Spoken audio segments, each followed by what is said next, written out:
요즘 인터넷을 들여다보면 소위 안티 기독교 문화라는 것이 상당히 발달해 있는 것을 볼 수 있습니다.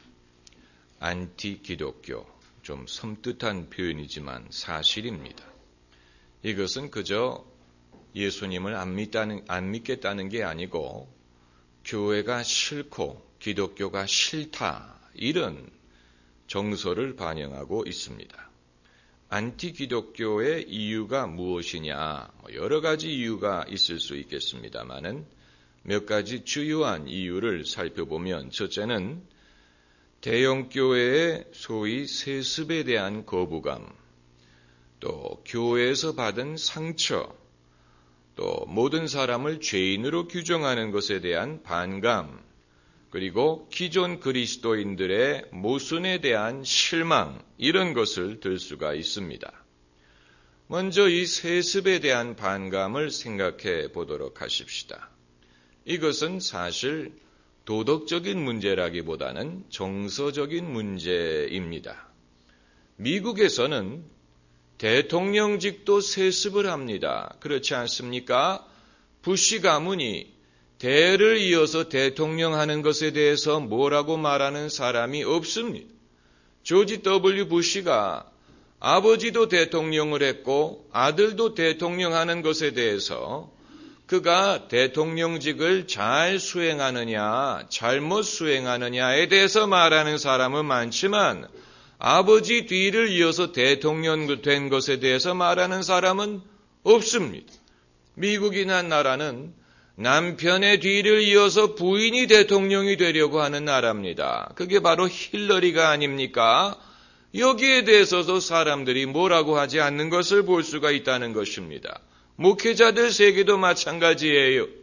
우리가 잘 아는 빌리 그레암 목사님의 아들 프랭클린 그레암 목사가 후계자가 되었고, 오럴 로버츠 목사의 아들 리차드 로버츠가 후계자가 됐습니다. 그리고 로버트 슐러 목사의 아들 로버트 A. 슐러가 뒤를 이어서 수정교회를 목회하고 있고, 그리고 우리나라에도 긍정의 힘으로 잘 알려진 조엘 오스틴 목사는 아버지 존 오스틴이 세운 교회에서 아버지 뒤를 이어서 목회를 하고 있지만 불평하는 사람은 없고 오히려 교회가 2배로 성장을 했습니다.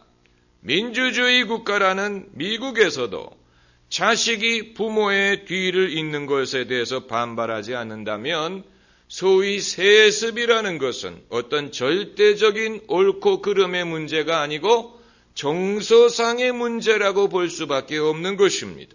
우리는 평등이라는 것을 가장 귀중하게 생각을 하다 보니까 누가 특권을 누리는 것처럼 보이는 것을 극도로 싫어하는 것이다, 이렇게 해석할 수밖에 없습니다. 그리고 교회에서 받은 상처의 문제, 여러분, 사람이 어디를 가면 상처를 안 받겠습니까? 학교에서도 상처받을 수 있지만 그렇다고 학교를 안 갈 수는 없고, 직장에서도 상처받을 수 있지만 그렇다고 직장을 버리지 않습니다.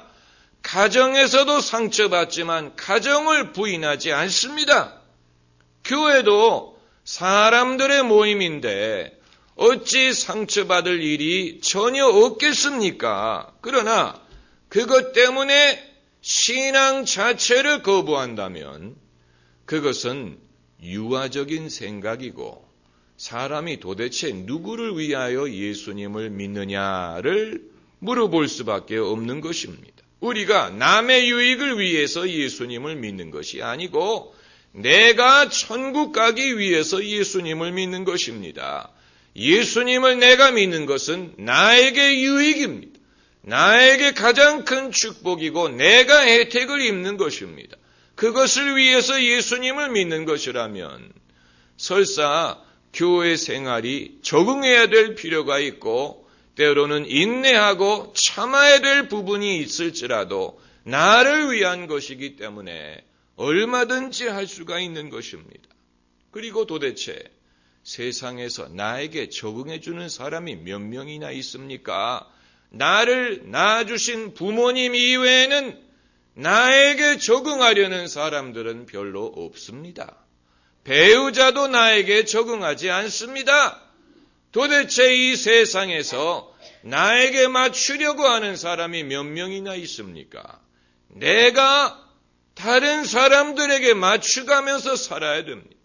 군대에 가면 군대 문화에 적응하고, 직장에서는 직장 문화에 적응하고, 그것이 인생입니다. 남들이 나를 따라주지 않는다면 내가 남들에게 적응하고 맞춰주면 됩니다. 그리고 일단 해보면 별로 어렵지 않습니다. 할만합니다. 그리고 그것이 합리적인 것입니다. 다만 누가 적응을 잘 하느냐? 온유한 사람, 또 긍정적인 사고방식을 가진 사람, 인내성이 있는 사람들이 적응할 수 있는 능력이 많습니다. 결국은 인생의 성공의 비결도 적응력에 있다고 보는 것입니다. 적응하는 능력. 여러분, 짐승 동물의 세계는 적응이라는 것은 절대적입니다.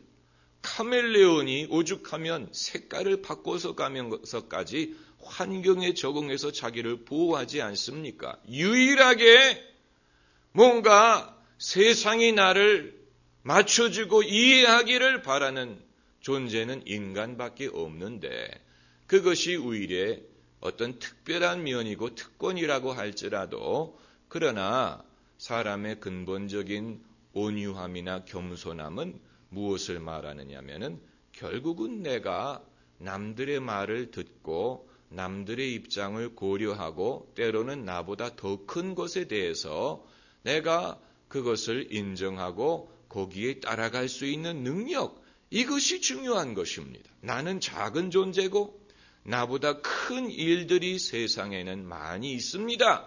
내가 나를 중요하게 생각할지라도 나는 작은 존재고 내가 알고 또 내가 파악하고 있는 것은 작은 것이고 세상은 나보다 크고 직장도 군대도 학교도 교회도 하나님의 나라도 나보다 큰데 나는 지체에 불과한데 내가 알면 얼마나 알고 내가 또 예언하면 얼마나 할 수 있겠습니까? 우리는 다 부분적으로 알고 부분적으로 예언하는데 이 모든 것을 덮어줄 수 있는 것은 결국은 사랑이에요. 여러분, 사랑은 우리가 요구할 수 있는 것이 아니고 우리가 실천해야 되는 것입니다. 성경 어디에도 내 이웃을 사랑하라고 했지 내 이웃이 너를 사랑해 주기를 요구하라 하는 성경 구절은 없더라고요. 남편들아 내 아내를 사랑하라고 했지 아내들아 남편이 너를 사랑하기를 요구하라 하는 성경 구절은 없습니다. 사랑이라는 것은 요구한다고 되는 것은 아닙니다. 다만 하나님의 사람은 누가 나를 사랑해 주느냐, 누가 내 이웃이 되어 주느냐, 누가 내 친구냐, 이것을 생각하는 게 아니고 내가 오늘 누구의 친구가 되어 줄 수 있느냐, 내가 누구의 이웃이 되어 주어야 되느냐, 오늘 내가 사랑하고 용서해야 될 사람이 누구냐를 생각하는 사람이 크리스찬입니다. 성경은 그러므로 남에게 대접받고자 하는 대로 남을 대접하라. 내 이웃을 내 몸과 같이 사랑하라. 이것이 하나님이 우리에게 주시는 말씀입니다. 우리가 이것을 하기만 하면 됩니다. 나머지 문제는 염려하지 않아도 됩니다. 내가 남을 대접받기 원하는 대로 대접하면 그들도 나를 그렇게 대접할 것으로 믿으면 됩니다. 사랑을 심으면 사랑을 거둘 것이라고 믿으면 됩니다. 심는 대로 거둔다라고 했기 때문에 좋은 것을 심고 많이 심을수록 좋은 것을 거두게 될 것입니다. 그러므로 심은 것이 없는데 거두려고 하지 말고 내가 먼저 믿음으로 사랑, 친절, 선한 행실 이런 것을 심다 보면 결국은 그것이 자라고 자라나서 내가 뿌린 것보다도 더 많은 열매가 열리는 날이 오는 것입니다. 제가 과거에 대학생들을 교회에서 가르친 적이 있었는데 2년 동안 대학생들을 가르쳤습니다. 그런데 첫 해는요, 이 대학생들이 교회에서 마주쳐도 아는 척도 안 하고요, 인사도 안 하고요. 그래서 제 마음속에 요즘 젊은이들은 뭐가 없다, 이런 생각을 했지만, 그러나 그럼에도 탓하지 않고 열심히 사랑하고 가르쳤더니 1년이 지나니까 그때부터 인사하기 시작하더라고요. 1년이 지나니까 마주쳤을 때 자연스럽게 미소 짓고 인사하기 시작하더라고요. 여러분, 인간은 그런 것입니다. 그렇기 때문에 누가 나를 모른 척한다, 누가 나에게 인사하지 않는다, 당연하지요. 내가 뭐가 특별한 존재라고 사람들이 먼저 알아주기를 기대하겠습니까? 내가 먼저 그들을 알아주고 인사하면 됩니다. 그게 예수님의 방법이에요. 그게 믿음의 실천입니다. 할렐루야. 그렇게 하면 됩니다.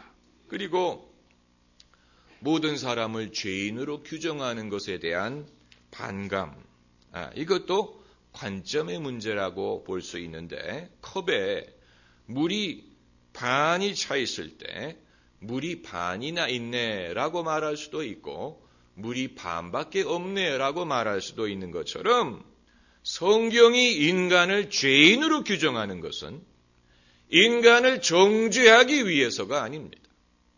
성경이 인간이 죄인이다라고 규정하는 것은 정죄하기 위한 것이 아닙니다. 하나님이 인간을 정죄하려고 했다면 인류는 옛날에 끝났을 것입니다.